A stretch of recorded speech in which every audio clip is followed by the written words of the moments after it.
everybody. It's the top of the hour, that hour being 9 o'clock. You knew that. I don't have to explain that to you, depending on your time zone, I guess. You know what? We're getting in too deep. The point is, the show's not starting yet. You've got some time to get yourself some snacks. Maybe get something to drink, get all comfy cozy. And be sure to share out the link with your friends and family not already in the stream, because the Dr. Dunning and Mr. Kruger show will begin in about 2.5 minutes.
Clock strikes upon the hour and the sun begins to fade. Still enough time to figure out how to chase my blues away. I've done alright up till now. It's the light of day that shows me how. And when the night falls, loneliness goes. Oh, I wanna dance with somebody. Welcome to the Virtual Stab Comedy Theater. It's time for the Dr. Dunning and Mr. Kruger show. Please welcome to your screen, Dr. Dunning and Mr. Kruger. Good evening, ladies and gentlemen, and welcome to the Dr. Dunning and Mr. Kruger show. My name is Chad Bogard, aka Dr. Dunning. My co-host to my left, I don't know what side of the screen she's on for you, Nicole Eichenberg, also known as Mr. Hello. Kruger. Hi, everybody. And we are very excited to have as our guests tonight, Mr. Damian Harmony and Mr. Dan Smith. Woohoo! There's the crowd. Woo! Yeah. Woo! Everyone do the wave. You can do that. So, Oh wait, you have to stand up for the wave. Never mind. I No, can't do that. no, this is good enough. It's good enough. It's low Okay. tide, Dan. You can get away with Yeah. low tide wave. Yeah, we just It's a Okay, Tahoe. low tide, It's a I like Tahoe that. wave. that's Yeah. beautiful. Not white capping. Yeah. For those of you who have not seen the previous 3 episodes of the show, the Dr. Dunning and Mr. Kruger show is a show that takes a shallow dive into the Dunning-Kruger effect. The Dunning-Kruger effect is defined as, let me get my notes, a cognitive bias where people with low ability at a task overestimate their own abilities. This illusory superiority also leaves them with the inability to recognize their own shortcomings while failing to recognize the skills and abilities of others. In other words, they're not stupid, they just don't know any better. And we always like to start off with some examples to kind of give you an idea of what kind of people fit this description. Nicole, who do you have this month? I have 3 examples. Ooh. The first one is people who ignore scientific evidence and watch YouTube videos for the news. People who attack Asian senior citizens, all they want to do is just go walking, and then you think that they created a virus. And people who think that whale penises are the Kraken. Anyone see that one? Wow.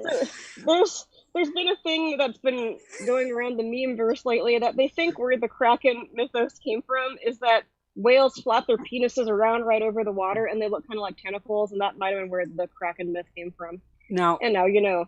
to be fair, if you were a 15th or 16th century sailor and you'd been at sea for 2 months and all you'd been doing is having sex with sheep, you too might think a whale penis is a Kraken. Time out. Where are they getting the sheep for the boats? That seems like a total waste of. Okay. Hey, come on. We've read the stories about these people. We know we're not dealing with the brightest bunch of people in the world. They seem like the kind of people who would have sheep on the boat for. Well, and there was an arc that had for that sheep on reason. it. Actually, I'm glad you mentioned the Kraken. That's gonna be very important here in a couple of minutes when I tell everybody what we're actually talking about tonight. Damien. Yes, sir. Do you have an example of the Dunning-Kruger effect for us? I do. Almost every email I got at my work email since the Newsweek story ran. Do you want to give us a quick rundown, like Sure. like the quickest, shortest rundown you can, just so we can kill that elephant in the room? on a Sunday morning at 8:45 in the morning, I called out structural white supremacy in a small district here in Northern California. After which, by 2 p.m. that day, Newsweek was running a story saying that I was calling parents white supremacist and that I was, in fact, the teacher of their children. It then took me about a day and a half of going back and forth to the editors of Newsweek to get them to correct their stories. By then, Fox and the Daily Mail had picked it up. And ever since then, I've had to deal with people saying, oh, so I'm a white supremacist for wanting to send my kid to school. You know what? You're a goddamn shame. Now get back in the classroom and teach. And I'm like, well, those two things don't seem like they should add up right there. But so, yeah, I've got all kinds of fun people. I even had a woman mail me a letter from Pennsylvania, which was hilarious because, like, you took the time to print it. You then went and found a different color pen. But then you were so mad that you folded it up in a really jacked up way. But then you had to go find an envelope and a stamp and then take it out to, like, again, I've had rebates of like $30 back when my rent was $330, and I didn't turn in those rebates. Like, for this woman's energy, I was just like, oh, okay, Mrs. Miller, that's fantastic. So yeah, those another example would be school board elected officials such as Superintendent Jorge Aguilar here in Sacramento, who is the Peter Principal Dunning-Kruger combo, which is always fun. The Peter Principal is, of course, you're promoted to the highest level of your own incompetence.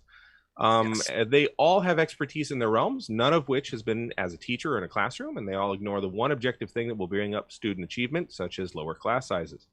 And my final example would be Ronald Reagan. Just pick a policy. But I'm going to go with the war on drugs because I always love this quote. I now have absolute proof that smoking even one marijuana cigarette is equal to brain damage being done on Bikini Island during an H-bomb blast. Is that an actual quote? That is an actual quote. I love it. Yes. That's my next t-shirt. Yes. Dan, what do you got for us on an example of the Dunning-Kruger effect? It's kind of a general example, but I was thinking maybe the QAnon folks. Oh boy. Yeah, the QAnon folks and the COVID deniers.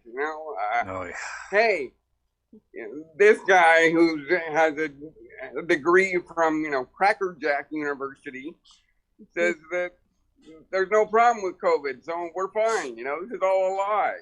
Well, the CDC says it's not. So they trust the people they want to believe over science and reasoning. Basically. So I guess a specific example would be Donald Trump. Oh yeah. Yeah. If I'm not, that's I believe the proper term for that is confirmation bias. Mm-hmm. Yeah. I knew it. Yep. Just kidding. I'm going to stop looking now. Yeah. Well, I mean, and that's the problem with Cracker Jack University. Ever since they got kicked out of the Southeastern Conference, they've just never been that good. Yeah, they're almost going to get decertified now. And they're a D2 school now, aren't they? Yeah, Well, I mean, and their highlight team is just not what it used to be. I mean, it really. Well, if I'm not mistaken, doesn't Cracker Jack University get most of their transfers from Tallahassee JUCO? Yeah. So, and University Southern Oregon Baptist, USOB. So yeah.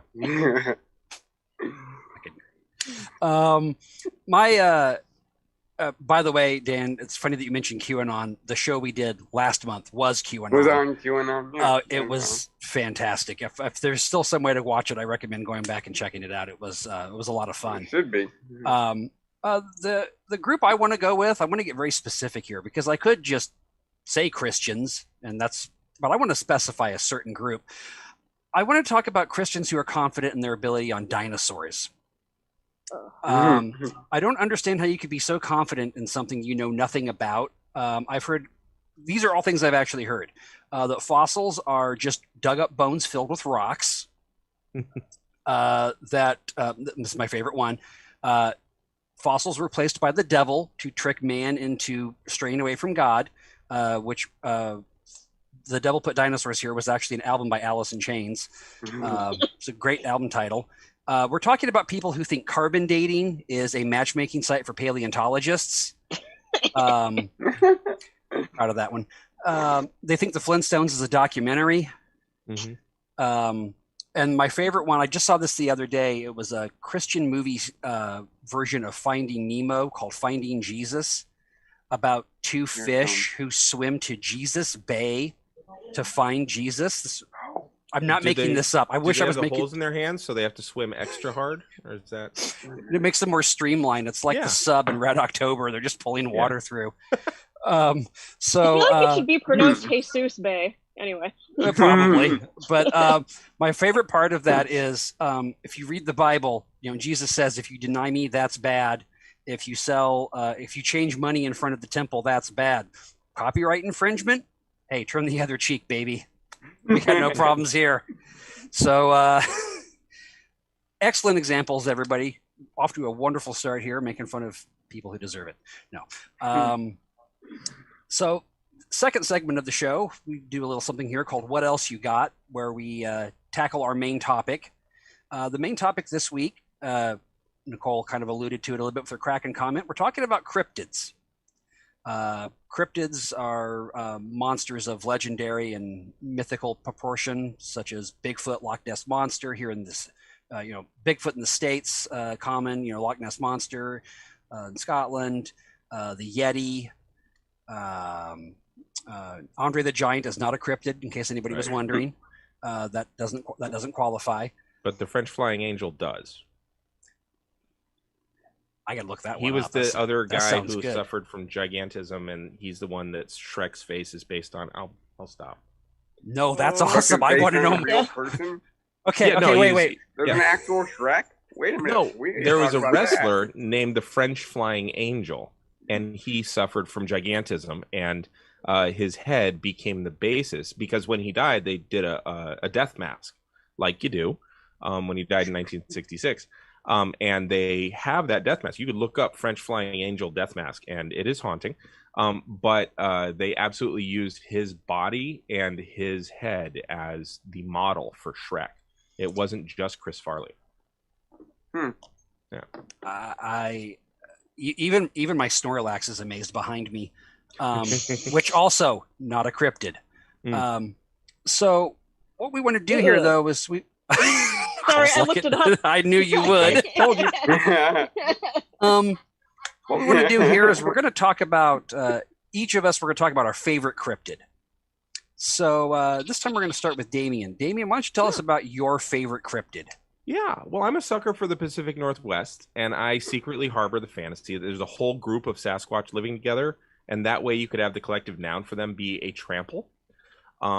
But that's not my favorite cryptid. In fact, my girlfriend's last name is Yeti. And when we first met, I asked her if that was her married last name, her birth last name, or a name that she'd made up. And she said that she and her husband made it up, which, if you know me, is a wild coincidence because my last name is Harmony. And I made that up before I got married to my first wife, who also changed her name to Harmony later. And my last name is an Old English word that means harmony. And I told her about my name's origin. And she said, well, what's your birth name? And I said, Sasquatch. And she believed me, which I was just like, oh, this is a woman for me. But my favorite cryptid has got to be actually the Kraken.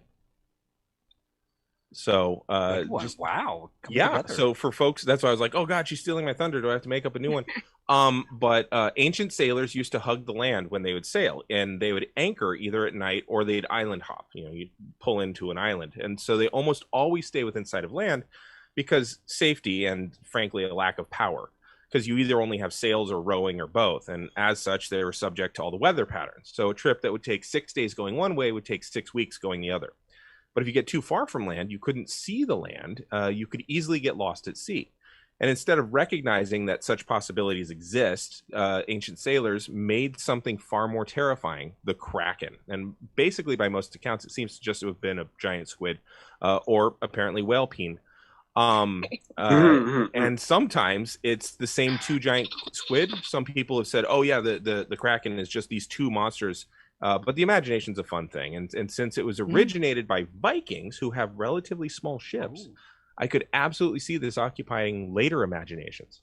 By the way, there are similar types of creatures in most cultures and of similar menace, if not description. So I love it for its universality. I love it for its globalism. And I love it for the fact that, like, you had these men who were known for raiding and they were scared of the water.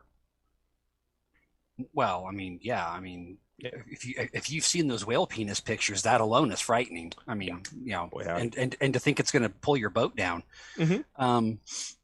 Dan, favorite cryptid? My favorite cryptid is called the Chupacabra. Yes. Chupacabra. It's my favorite because very simple reason. There's an early 2000s punk rock Sacramento band called the Groovy Ghoulies, and they have a song called Chupacabra. Yes. And here it is, if you can hear this. Tell them now. Chupacabra, Chupacabra. That's when you know you've made it. Huh? That's when you know you've made it. That is when you know you absolutely. So when they write the song about you. That's why I picked Chupacabra as my favorite cryptid, because I love that song. That's the most legitimate reason. So I started looking into what a Chupacabra is really, and it's a four-legged,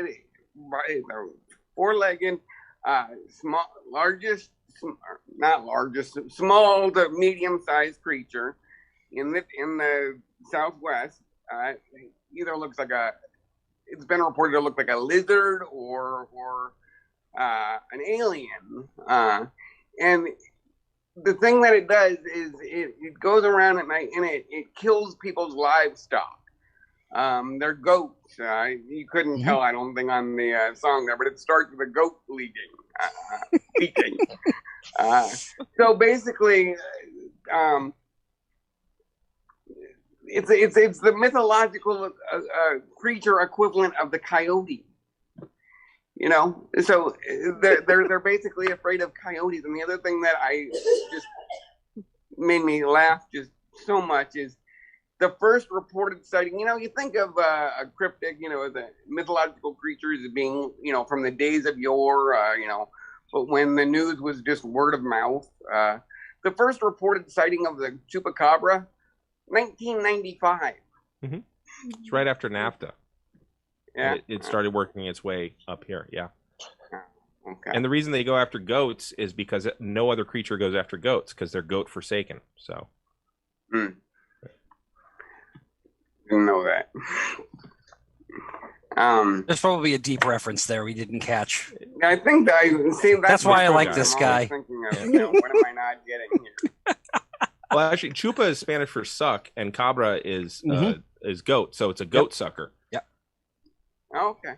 Yeah. I have that right here in my notes from where Dan stole my thunder. I did. I'm sorry. We've had a transfer of thunder, like going cross. Yes. Yeah. Well, it's a thunder-powered chair. I mean. That's totally fine. I already know the answer to this one, but I'm excited to hear her talk about it and give me a description. Nicole, what's your favorite cryptid? I actually went a little more obscure with this. I'm totally going to mispronounce this, and if you know how to pronounce it, whoever's watching, please let me know through like whatever channel you can reach me at. It's an Ahuizotl. It's Aztec. Mhm. It's described as being the size of a small dog with waterproof fur. Its fur spikes when it leaves the water. It has hands similar to a monkey's, which can manipulate things, both on its arms and on its tail. And it's supposed to protect fish in the ocean. It just sounds absolutely terrifying. Like, so it has hands on its tail. That's nightmare fuel. Yikes. Yeah, that's far more frightening than the one you told me about a while back. The Ingo, or spelled Ngo. It was a Japanese. The non-governmental organization. Yes, that Those one. are very Those good. are frightening. Yeah. Oh my god. Yes, yeah. We're here to build a school. Oh fuck, they're here. Exactly. White teenage girls on trips. Yes. Take a picture of me with this guy while I swing a hammer once. Yeah. As a child, my favorite cryptid was always the Loch Ness Monster. I was a big dinosaur buff and always liked that one. But if I got to pick a favorite, I'm going to go with the Burbalang. Burbalang, if you're not familiar with it, is originated in the Philippines. It is a small demonic creature that, when it can't get a hold of fresh people to eat, will dig up corpses and eat those.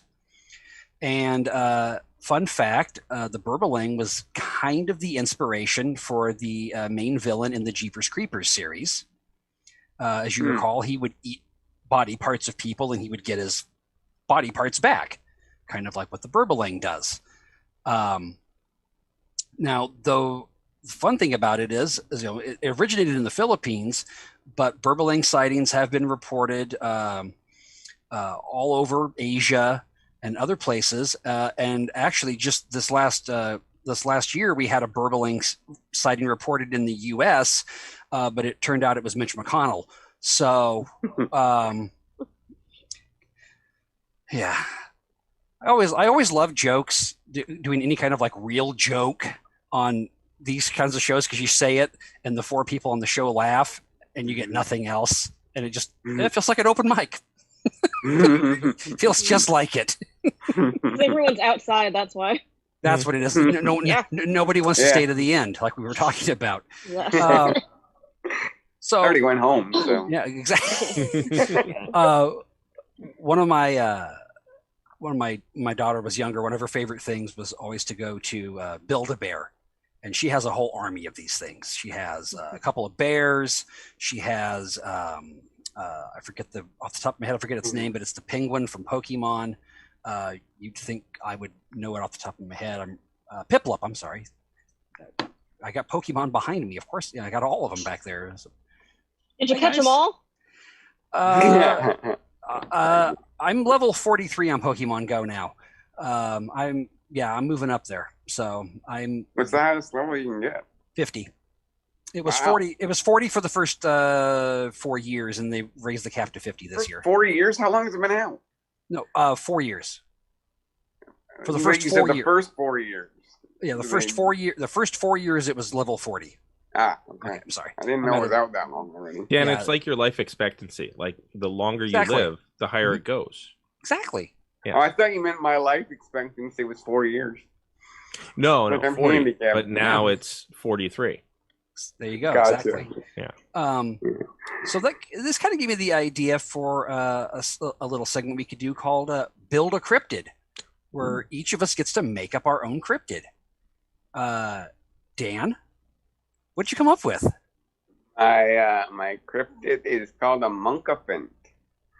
It's half monkey, chimpanzee, half elephant.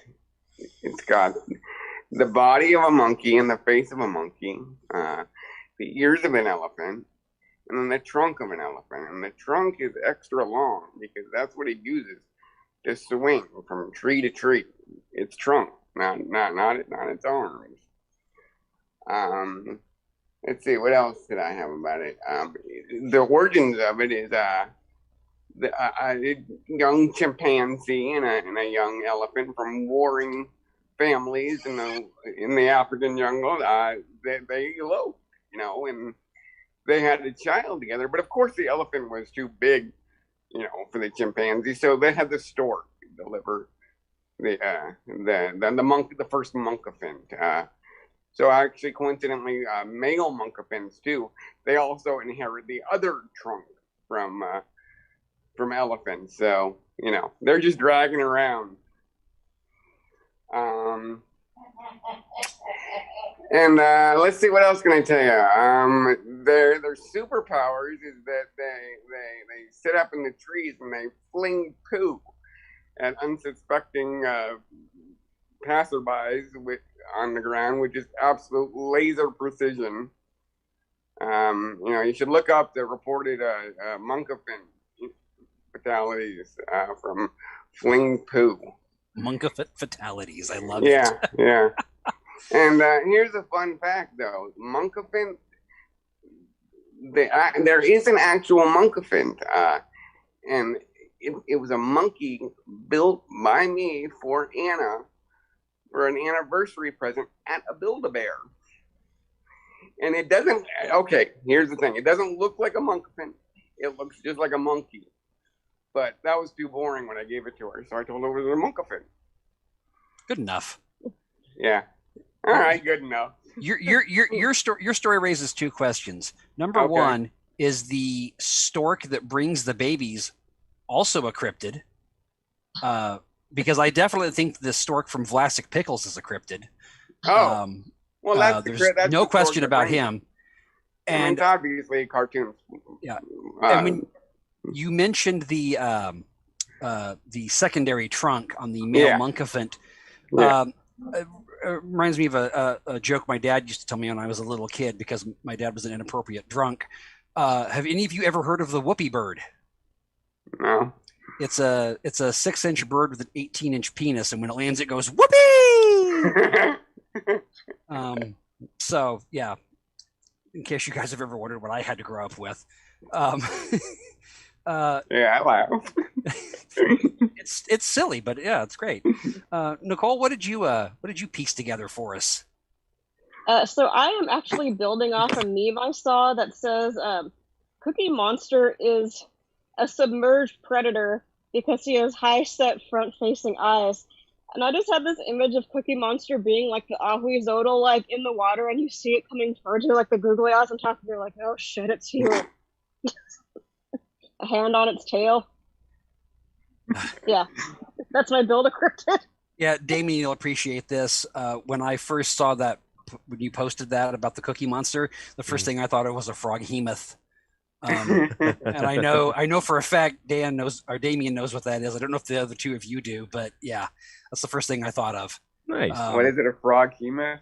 It's just a gigantic amphibian creature with tentacles and a huge body, and it's got 3 eyes on stalks, and you just kind of see the 3 little things come out of the water, and then this 18-foot tall monstrosity erupts, and it's game over. Yeah. This is going to be great. Damien, what did you build for us? So I didn't quite understand the prompt, and so I built a tourism industry and a marketing idea around a cryptid that already exists. Now, if you want cryptids, I suggest you go watch the first 13 episodes. Actually watch all 14 episodes of The Wuzzles, which is an 80s cartoon, because those are all cryptids. So you want a rhinoki? You've got one. You want a bumble bear? You can have one. If you want a tycoon, which is a tiger raccoon who is basically a housing developer, you can do that too. So you could do that, or we could actually explore the Kraken a little bit more. And so I would just like to pitch my idea for tourism with the Kraken, if that's okay. I'm building around a cryptid. Do you mind? That's the second part of the segment, so go ahead. Great. We'll Just jump in. Yeah, cool. Snake draft. I like it. So yeah, we'll finish up with my very flaccid, I didn't understand it. Go watch The Wuzzles. To build tourism around it, according to the National Ocean Service, we've explored just 5% of the ocean, and that's a shockingly low number considering that we shipped 11.02 billion tons worth of goods in 2019. So given the vastness of the ocean and the smallness of the ships, the narrowness of the shipping and fishing lanes, it's entirely likely that there are in fact kraken all over the place, and they likely live in mated pairs, raising their offspring one at a time, similar to their main prey, the sperm whale. Now that puts them in the Northern Sea. Now biologically, the male is actually called the kraken. Don't know if you know that. The female is actually called a snap, and the offspring is called a pop. You can look this up, and it's why Rice Krispies is spelled with a K. And it's why they have a nautical theme. And sailors always used to report a sizzling or bubbling sound when they reported contact with the male, the kraken. Now, given that the first sightings of them, as named, were in the North Sea, as I said, I recommend that we open up tourism as a shipping ancillary business. You already are sending shipping boats out there. Have them tow a ferry behind that is on a kraken watch. You can call it Kraken Good Fishing. And you get 3-night cruises in the North Sea on kraken sighting tours, bringing some much needed added income to the Scandinavian country's economy, since global warming has chased fishing farther and farther away. You can even make it eco-friendly. You simply get to float there so as not to make the sounds that summon the snap, kraken, and pop. And thus you need to be towed by the fishing boat. And when the fishing trawler comes back through, they pick you up, you go home. The real point is it doesn't actually need to be real for people to go looking for it. You can always mention the most recent sighting, encouraging people to report and record their own. Use social media to your advantage. The social media efforts will keep it in the public imagination. The fishing industry will get a much needed cash infusion. So I say, kraken good fishing. You've got me sold on it. I'd go looking for snap, kraken, pop. See?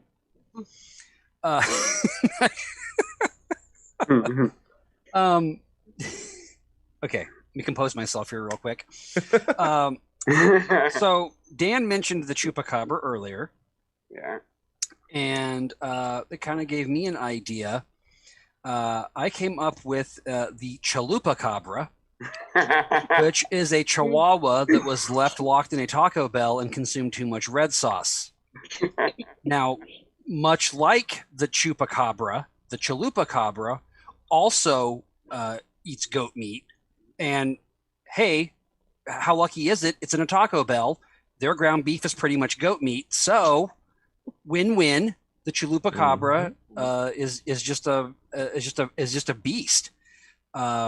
So I'm very happy with him, and I also hate chihuahuas. So I mean, I think we should turn them all into cryptids. Now we're going to talk about now. Damien has presented us his tourism pitch for his cryptid destination. Nicole, are we going to get to that one just yet? You know what? We're going to hold off on that just for a minute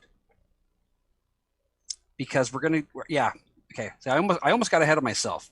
I'm not going to let you get me there, Damien. You're not. I'm sorry. You're not going to railroad my show. I'm sorry. I'll railroad my show.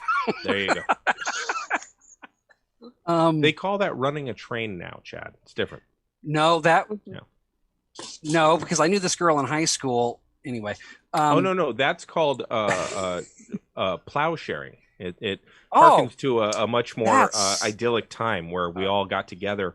It really takes the steam and the mechanization out of riding a train on someone. So it's just plow sharing now. Yeah, I'm sure that makes her feel much better about herself at the 30-year reunion. So we talked about our favorites. We did our building. We're going to kind of glide into segment 3 here. We have to call this segment Devil's Advocate. My favorite comedy troupe of all time was a group from the late 60s, early 70s called Firesign Theater. If anybody here is familiar with Dr. Demento, he was one of the founding members of that group. When the group separated in the 70s, he went on to do that radio show and, of course, also discovered Weird Al Yankovic. So there's this whole comedy chain going with these guys. But the title of one of their albums asks one of the greatest questions of all time is, how can you be in 2 places at once when you're not anywhere at all? Which leads me to the question, how can you be an expert in something that doesn't exist? Now, I already made fun of the Christians on the dinosaur thing, but now I'm going to turn it on you guys. I want you guys to convince me that your favorite cryptid exists. This could be your favorite cryptid or the one that you just created. I want to hear the best sales pitch. Nicole, convince me of your cryptid's existence. I actually switched it up a little for this one. I picked the Jersey Devil just because. So, ever been to Jersey? Like, it's a lawless place. It has wings to avoid traffic on I-95. It has hooves and horns to fight bros on the beach.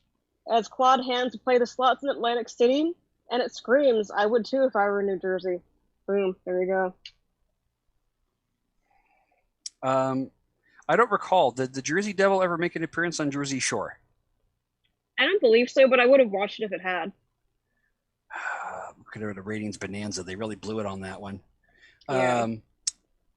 Dan, convince me of the existence of a cryptid.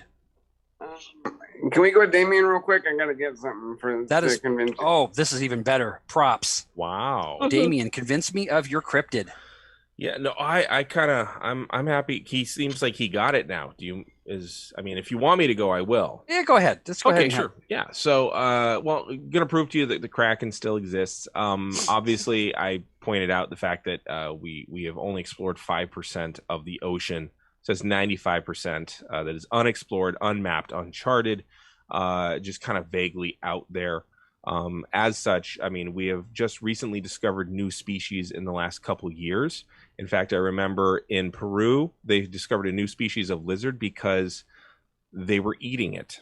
Given that the Vikings had very narrow lanes that they went off in the North Sea, and given that, in fact, the Kraken was summoned indeed for the killing of Andromeda in Greek mythology.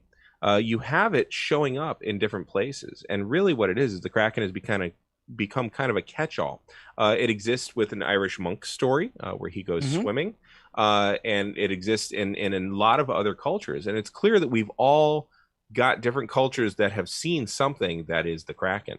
What could be more universal than a very slow-moving, very large, capable of handling the pressures of the deep, deep water creature? It's just that most people think that they are predatory. They are, in fact, not. The Kraken is actually very benign.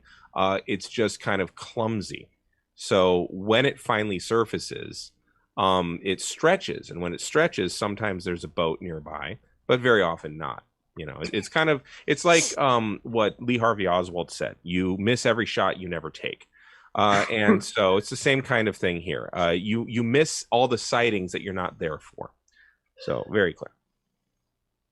So in other words, what you're saying is, so normally in D&D terms, you would say you rolled a 1. In the case of the Kraken, since there's only 5% of the ocean explored, you rolled a 2 through 20. Exactly. So you're very, very unlikely to see it, of course. And that's just in the being in the same spot as it. And then you need to roll percentile dice to see if you actually get to see it on a random encounter. Exactly. And the odds of that, you're probably going to see a camel before you see a Kraken. And I've seen a camel, so there you go. There you go. Okay, so Dan had to go get a prop for this. So this should be paraplegic community. This is going to be a huge letdown. Are you breastfeeding? Are you not familiar with my show?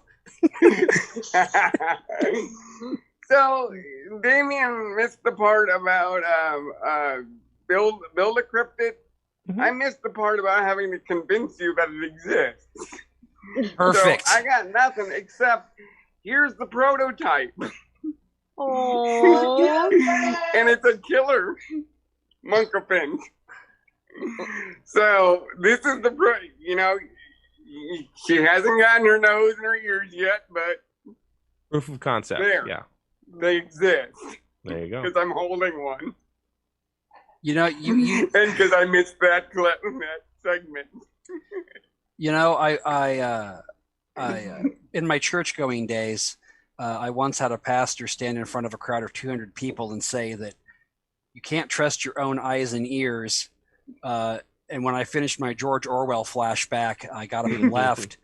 But Dan has proven him wrong. I can believe my own eyes and ears because I just saw it and he told me it and I heard him say it. Yep. Thank you. Yep. Monkapins exist. Dan wins. If we were giving out points, I would give him the 100. I thought you'd give him the 500. That's a Latin joke. Yeah, there's another joke nobody gets. No, that's not true because people will go home and figure out that the Latin numeral, the Roman numeral for 500 I think you overestimate people. The odds are. Well, probably, but yeah, by at least CC. You know. Well, my favorite part of that is that you just made an incredibly intelligent dick joke. Yes. That's the best. The only kind I make. Well, I always expect highbrow from you. That's a given. Oh yeah. I also want to make me lowbrow. No. I'm only 4 feet. So. No, I'm definitely the lowbrow here. That's why I bring on smart people to make myself feel better. Still think you're missing that. Before I have Nicole, we didn't do your tourism yet, so we're gonna grab that. We're gonna grab that in a second and finish this segment up. But I do want to point out real quick while I'm thinking about it. For those of you who suffer from anxiety, you know that sometimes you have like a certain moment in time that continues to play back in your mind all the time and just drive you insane.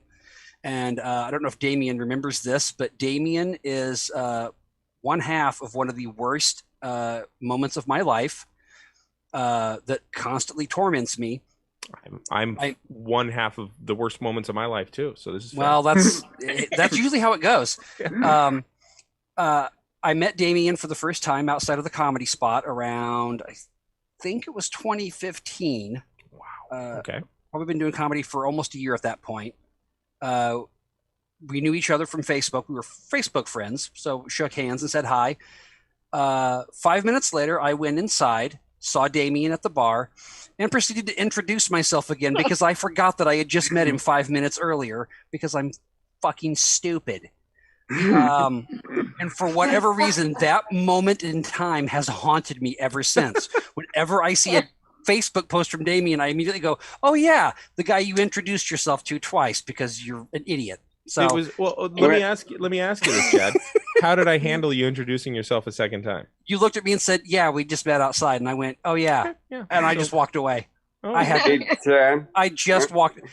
I'm surprised. I'm surprised I still went up and performed that night. I should have just gone home and quit, but I persevere.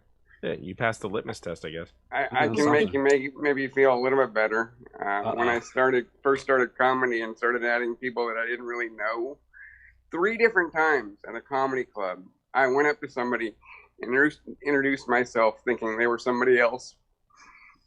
So the joys. That was fun. The joys of social media. Yeah. Nicole, you got no competition from Dan on this one because that's fine. But Damien, that Kraken story, that's good. Well, yeah. What do you got for me? Where are we going? Where are we visiting? And who are we seeing? Well, we are going on a cruise down the Loch Ness on a Nessie watching tour. I guess great minds think alike. Yes, so do ours. Bottomless scotch is included. LSD tablets available upon request. It's going to be a good time. Let's go party. I remember reading a book about the Loch Ness Monster when I was a kid, and there was a cartoon from a French newspaper, and it was a bottle of Scotch whiskey, and the fumes were coming up out of it into the shape of the Loch Ness Monster, basically insinuating that the origin of the Loch Ness Monster was drunk Scottish people. Which I'm not going to argue with. It sounds right. I mean, let's see. So we did that, and now we're at the last segment of the show. We're going to the movies. At the movies, I asked each of you and myself to recast and reboot the 1987 film Harry and the Hendersons. For those of you who are too young to remember that movie, or have never even heard of it, it details the story of a family who, if I'm not mistaken, hits a Bigfoot with their car, and then takes it home. And then it wakes up, and they have to hide it and try to get it back into the wilderness and avoid a Bigfoot hunter, and hilarity ensues, like any great 80s comedy. Let's see. Okay, we're going with Damien first. Yes. Y'all can just sit back down. Damien, give me your recast and reboot of Harry and the Hendersons. What are we going to go with? Sure. And I also did I casted my own movie of a Kraken movie, if you're interested afterwards. We're doing that. That is the second half of this segment where you guys get to pitch your own original screenplays. Right. Just making sure I read it properly. Having so much fun tonight. Yes, we got this. Okay. Harry and the Hendersons. Here we go. All right. Kristen Wiig is now the mom. Okay. John Boyega is now the dad. I don't really care about the little boy. I don't care. But Zendaya is the daughter. Okay. The woman who played MJ from the Spider-Man movies. All right. So John Boyega played Finn, right? Kristen Wiig, you all know who she is. So you take some of John Lithgow's frustration, switch it over to Kristen Wiig, and add more buffoonery for Boyega, because if you watch the Star Wars movies, he has that shit down. Now, you add in Jason Alexander as a nosy but well-intentioned neighbor, whom they have to keep everything from. Have Zendaya really play up the objectionability of the whole keeping a Bigfoot in your house as a pet thing. I really think that she would be able to play that really well, and John Boyega would be really frustrated. And then you make sure you set the entire thing in the same town and universe as the movie Kindergarten Cop. I want this movie. Yes. I have to have this movie. We got to get something together. We got to get this sent out. I want to see this before I die. I just want 5%. That's all. That's all I ever ask. That's all you need. I mean, you'll live no more emails from white supremacist parents. So, unless of course you want to put that in the movie, that's a whole other topic, though. Yeah, might as well. Dan, what do you got for me on a recast and reboot of Harry and the Hendersons? Well, Chad, the good news is you already said that I won tonight. So no, you won that segment. Oh shit! Well, okay. I was gonna say I don't feel bad about saying I forgot to do this one. I have my own movie, but I forgot to recast Harry and the Hendersons, and I don't know the characters off the top of my head well enough. Oh! I want that flying angel guy as Harry. He's been dead since 1966, Dan. Well, it's gonna be a bad. We're gonna use a hologram. It works. If they can do it with Tupac, they can do it with the flying angel. Exactly. Yeah. There you go. Well, then you have also won this round. You have won the right to go first in the second half of the segment. I won this round. Sure, why not? All right, cool.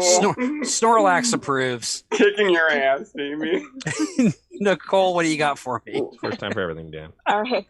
I have a Disney Channel original, or not so original. Let's do Zac Efron as John Lithgow's character. Let's do Brenda Song as the mother, and let's do that creepy little girl that goes like, absolutely splendid from Haunting of Bly Manor from the daughter. Never mind that she wouldn't look like those two had a kid.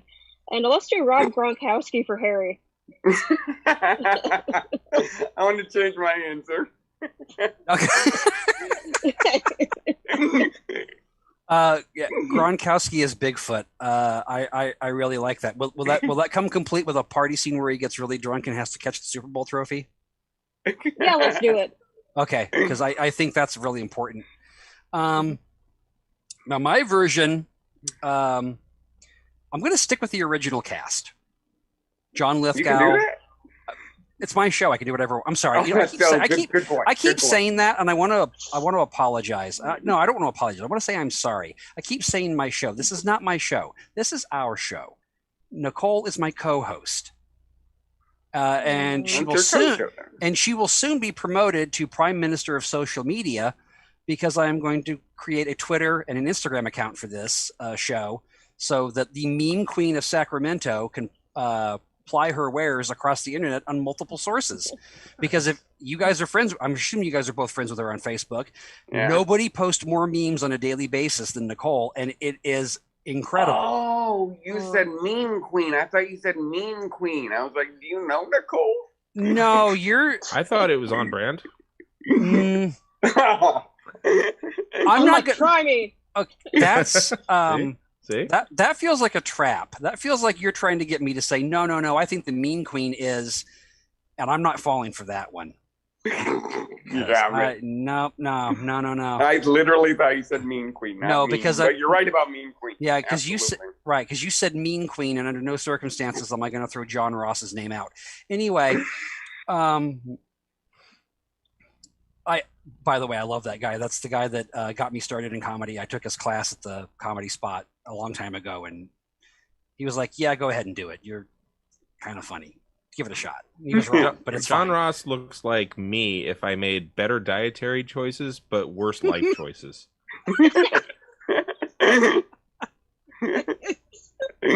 We are literally 2 days apart, by the way. Oh wow! Okay, we're 2 days apart. We collect divorces. We have lots of children. We both have a thing for cardigan sweaters. These are good things to have. Sure. Yeah. So when are you guys going to redo the movie Twins? Oh wait, no, you want to. Never mind. That doesn't work. It could. Keep going. It'd be accurate.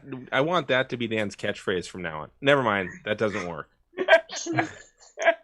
I like it. I'm going to end every set. But to answer Dan's question that started this massive tangential conversation, yes, it's our show. We make the rules as we go along, and if I want to use the original cast, I'm doing it. But there's a twist. Ooh. Okay, so the original cast featured John Lithgow and Melinda Dillon. If you're not sure who Melinda Dillon is, she was the mom in Christmas Story. Fun fact, Christmas Story was filmed in Terre Haute, Indiana. It's where the story takes place, and it's also where I was born. If anybody is wanting some Chad Bogard trivia, why, I have no idea. But Don Amici and Emmett Walsh will also be in this remake. We'll just, again, use the holograms because why not? The fun part is that all of the living cast members will wear Michael Myers / Captain Michael Kirk Myers style masks, where they will have casts made of their faces, and they will wear masks of themselves. So like the William Shatner mask from Halloween, basically. So they'll wear those just to add to the creep factor. They will have 2 kids, but in National Lampoon Vacation style, every scene, the kids will be played by different actors and actresses, and their ages will change. I like it. None of the kids will be given credits in the movie, and at no point in time will anybody in the movie acknowledge what's going on. And just for fun, I think we're going to throw in 3 alternate endings like Clue. Just, to have that. And I also am going to steal Dan's idea. We're going to use the Flying Angel hologram for the Bigfoot. Yeah. Can I ask a question about it, though? Are the characters wearing masks of themselves or yes. other try characters? To keep up, Dan. Oh, I thought they were wearing other character masks. Okay, so real quick, so the legend is, and I'm pretty sure this is true, that the mask that Michael Myers wears in the original Halloween was it's modeled after William Shatner's face. Yeah, it's a William Shatner mask turned inside out. Yeah, so John Lithgow and Melinda Dillon and everybody else will wear masks of themselves. But it'll look like the Halloween masks. It'll be the white. And if you really want to see something horrifying, Google Michael Myers as Michael Myers. It's Mike Myers from SNL wearing a mask like Michael Myers from Halloween. It's about the most unsettling thing I've ever seen. So check that out when you get a chance. Yeah. So that's how my awful Harry and the Hendersons reboot would go. Dan, what is your original cryptid flick gonna be like? Well, you've heard of Free Willy. The heartwarming story of a young boy befriending a killer whale. Now get ready for the heartwarming tale, Whoa Nelly. A young boy who befriends the Loch Ness Monster. And they go on adventures, and the young boy warns them of sailors coming. And that's all I got. The Whoa Nelly was all I got. It's good enough. Yeah, all right, cool. Damien, sure. What's your reboot look? Not your reboot? Your fresh original here. It's called When the Kraken Rises, Chad. It's going to be a remake of Clash of the Titans, and it's going to be shot on location with practical effects. It'll be a movie within a movie. And while they're filming it, they'll end up having some sort of filming accident where a camera or some other heavy equipment falls to the ocean floor and opens up a seam in the ocean floor. And this releases the Kraken. And the whole film crew and the actors are now slowly coming to the realization that, in fact, the Kraken they're looking for the final shot is coming to them. Now, You cast Robin Wright Penn as the overly ambitious film producer director who ignores the danger and threatens the crew with career death if they don't finish on time. You cast Ian Ziering from 90210 as the aging and ultimately moronic film star playing Perseus, who needs this film to work for it to pay off his last divorce. You cast Mindy Kaling as the actress playing Andromeda because it is supposed to be set in Ethiopia, so miscasting a South Indian is pretty on brand for Hollywood. She's also got a background in classics, and she's the only one who figures out what's going on. This is doubly fun since she's playing the character who's supposed to be sacrificed to the Kraken. Now, Cepheus, the father, is supposed to be played by Vin Diesel. The actress playing Cassiopeia is a burned-out version of Halle Berry. You round out the rest of the cast and crew with various, oh yeah, I know that guy, I know that gal, actors and actresses. And basically have it follow the same structure of Shadow of the Vampire, since I feel like I'm the only one who saw that for the masterpiece that it is. You can now cross-market this with a national sushi chain. It ate the cast, now you can eat the star. Kraken rolls, squid, tuna, sour cream for the white people, and lutefish, given the fact that it's being shot up in the North Sea. And now you've also saved the Norwegian fishing industry as well. You've really got a thing for helping the Norwegian fishing industry because your Kraken tour does that too. Yes. You've got a business plan here. I really like it. Yeah. I made one decision that I made a casting decision. The young boy in my movie is played by Macaulay Culkin, but not Home Alone Macaulay Culkin, Richie Rich Macaulay Culkin. I thought you were going to say modern day Macaulay Culkin. Yeah, that'd be even better. No one acknowledged this 40-year-old white guy playing a 12-year-old. I mean, Martin Short did it. Why not? So, yeah. There we go. Okay. If anybody here has actually seen the movie Clifford, I'm sorry. Unfortunately, yes. My family made me watch it one Christmas. I do have one quick question. So you said it's a movie within a movie. Is it kind of like the final Nightmare on Elm Street, where everybody played themselves? Yeah, or the final Scream. Yeah, I mean, it is Shadow of the Vampire, so it's a movie about Max Schreck and all that. So yeah. Nicole, what's your original masterpiece for us? Okay, check it. A fraternity goes to Puerto Rico for spring break. They run into chupacabras and they turn them into vampire werewolf things. I don't care who plays them. There's enough like white guys who look like that. Just find someone in Hollywood. But the only one who can stop these frat boy werewolves is La Llorona, and it's going to be played by Danny Trejo. And the movie is going to be called Chupacabros. Boom. Boom. I like it. I'm seeing it. That was a lot of work for that pun, and I love it. Take my money. Thank you. I don't see the problem. I really think I would have to say the winner tonight. As much as I want to say it's Dan, I'm going to have to say the winner tonight is the Chupacabra, because I think we've talked about it more than anything else. And as a matter of fact, my movie is about the Chupacabra.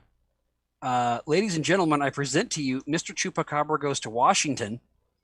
The Chupacabra, and this will please some people and make others mad, I understand, illegally immigrates to the U.S. As a dreamer and puts himself through school and law school and becomes a U.S. citizen and fights for the dream and goes to Washington. And, chupacabras are bloodsuckers. But the politicians in Washington prove to be just too much competition because they're much better bloodsuckers than he is. And broke and destitute, he disgracefully is voted out of Congress and has no choice but to resort to playing the saxophone in the subway to raise enough money to return home, where he realizes he should have stayed all along because home is where the heart is. The heart of the goat that you eat. Well, right. He is going to continue to eat goats. The village is probably not going to like him, but that's for the made-for-TV sequel. That works. The Chupacabra couldn't be here tonight to accept the award for winning, so I'm going to accept it in its place. Since I mentioned Chupacabra first, too. So. I will only permit that if Munkafint accepts the award on his behalf. This reminds me of that time that my friend pretended to cook. Give my award. Give me. Tonight's winner, the Munkafint. Damn sure wasn't the audience. Oh well, yeah. Nappy. I don't know why, but it is. Damien, just want to warn you, your mic was on when you said that. Oh. What did you say?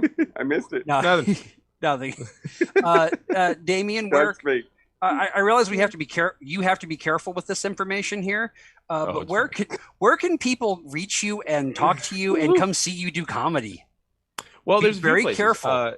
Yeah, no problem. No, I don't mind them checking that stuff out. It's amazing the amount of people who have like left nasty notes for me on my translations page. I saw that. For That my was great. students. That was I was great. like, okay, you really didn't like Mercury telling Aeneas to get going. All right, fine. Nope. But no, you can find me at Harmony on the Twitter and on the Instagram. You can also find me every Tuesday night on twitch.tv/capital puns. Where we keep our 5-year tradition going of capital punishment. I also have a podcast out called A Geek History of Time that drops every Friday night. And I also have a YouTube show called 99 Problems But a Stitcher Ain't One, in which myself and Ian McDonald from Scotland discuss Marvel Strike Force, which is a very fun mobile game. And he teaches me how to do stuff. And that's on Excelsior Gaming. So go look for that on YouTube. It's the one that has a picture of a blue guy, a Stitcher, and it's a lot of fun. My son really likes that show, so it's cool. So you got my podcast, Geek History of Time. You've got the ways to find me. You've got the other shows. So yeah, that takes care of it. Thank you. Dan, you got anything you want to plug? Yeah, you can find me on Facebook at facebook.com/can'tstandupcomedy. Instagram, Can't Stand Up Haha. And then the easiest way to catch me, is right here on Stab TV every fourth Friday of the month on the Body Posy Show. I'm the host. So nice. Check that out. The next show is actually this Friday, the 23rd. So right here, Stab Comedy TV. Nice. Other than being in a car accident and ending up at the medical facility you work at, Nicole, where can we find you? Well, I'm on Facebook, Twitter, Instagram, and Twitch as @NicoleIsJustOkay. I co-host Willie Listen. We also have a TikTok. We'll be posting some music type videos at Willie Listen. Our next show is going to be May 14th. I'm also on the Body Posy Show on the 23rd of this month with Dan. Woo! And that's about it for now. Okay.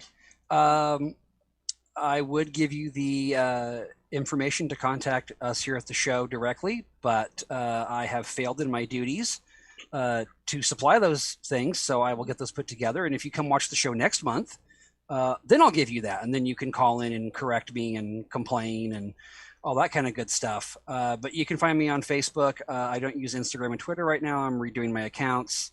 I used to do church comedy, so those accounts, I'd like the old ones to go away. So yeah, the church comedy is a whole other story. God, I'm actually very intrigued by this. We don't have time for it now. We definitely don't have time for it now. But if anybody's got a show out there who wants to talk to an ex-church comic and book me as a guest, I'm available. I also will be appearing on the, I think it's called I'm going to mess this up. I think it's the Trash Movie Show with Buddy Dean, Tuesday night at 8:00. Mm-hmm. We'll be talking about the movie Young Guns, which I claim to be an expert in, as I'm probably the only person here old enough to have seen it in theaters. No, I'm fine. Dan is hella old. Oh, yeah, good. Yeah. Then I feel better now. So and Damien is what, 9 months hella older? 3 months, but yeah. 3 months now. Yeah. Okay, whatever. And he's only 2 days. And he's only 2 days away from John Ross. We found that out tonight too. So, but on behalf of my guests, Damien Harmony and Dan Smith, my co-host Nicole Eichenberg, aka Mr. Kruger. My name is Chad Bogard. Dr. Dunning, thank you for watching us tonight. Hopefully laughing. And please leave my friend Damien alone. Just that's all I'm asking. And thank you all. And good night. Thank you. Thank you one more time, Chad, Damien, Dan, Nicole. That's Dr. Dunning and Mr. Kruger, and that is it for Stab for the evening. We got a full bit of fun tomorrow. Check us out. Suzette Benetti Show at 5, and Molly Party, special night and time 8 o'clock tomorrow, Sunday. Check out the full calendar of events at stabcomedytheater.com. Or, all the other ways that you can find us. We're going to let you guys go.